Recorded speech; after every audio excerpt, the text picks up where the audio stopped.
भगवान शिव से पाशुपतास्त्र प्राप्त करने के बाद अर्जुन हिमालय में कुछ समय तक रुके। उनके मन में संतोष था कि उन्होंने एक महान अस्त्र प्राप्त कर लिया है, लेकिन उन्हें यह भी एहसास था कि आने वाले युद्ध के लिए और भी बहुत कुछ सीखना बाकी है। तभी एक दिन उनके सामने एक रथ प्रकट हुआ, जिसमें मातली नामक एक सारथी बैठा था।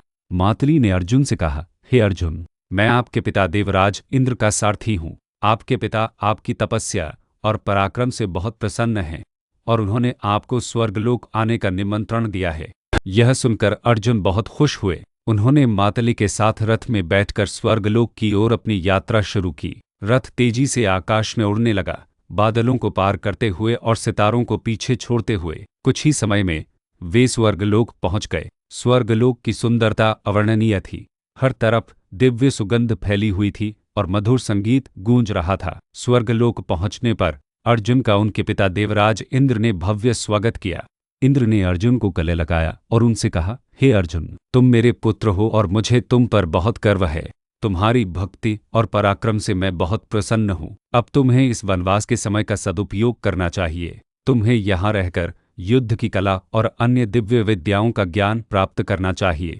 अर्जुन ने अपने पिता की बात मान ली और स्वर्गलोक में ही रहने लगे।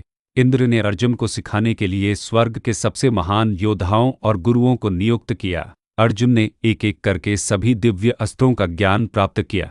उन्होंने इंद्र से वज्र, ब्रह्मा से ब्रह्मास्त्र और वरुण से वरुण पाश जैसे कई शक्तिशाली अस्त्रों का ज्ञान प्राप्त किया। लेकिन इंद्र ने अर्जुन को केवल युद्ध की कला ही नहीं सिखाई, बल्कि उन्हें जीवन के अन्य पहलुओं में भी निपुण बनाना चाहते थे।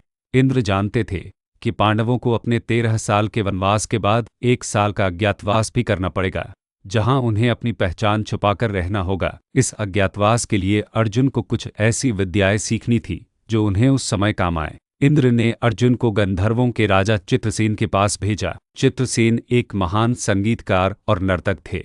अर्जुन ने चित्रसेन से संगीत, नृत्य और गायन की कलाएं सीखी। अर्जुन ने कई महीनों तक चित्रसेन के आश्रम में रहकर इन कलाओं का अभ्यास किया।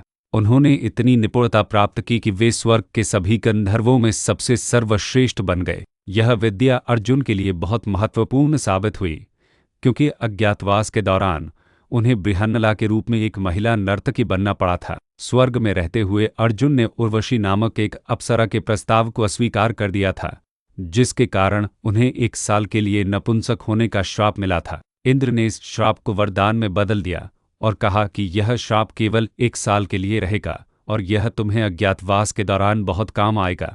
इस प्रकार अर्जुन ने स्वर्गलोक में रहकर न केवल युद्ध की कलाओं में महारत हासिल की, बल्कि उन्होंने संगीत, नृत्य और गायन की कलाओं में भी निपुणता प्राप्त की। यह समय अर्जुन के जीवन का एक बहुत ही महत्वपूर्ण अध्याय था, जिसने उन्हें एक पूर्ण योद्धा के रूप में तैयार किया। जब उनका स्वर्गलोक में रहने का समय समाप्त हो गया, तो वे अपने पिता इंद्र का आशीर्वाद लेकर वापस पृथ्वी पर अपने भाइयों के पास लौट आए। अर्जुन के वापस लौटने पर सभी पांडव और द्रौपदी बहुत खुश हुए। अर्जुन ने अपने भाइयों को अपनी स्वर्गलोक की यात्रा और वहां सीखे गए ज्ञान के बारे में बताया। यह सुनकर सभी को यह विश्वास हो गया कि अब वे आने वाले महायुद्ध के लिए पूरी तरह से तैयार हैं।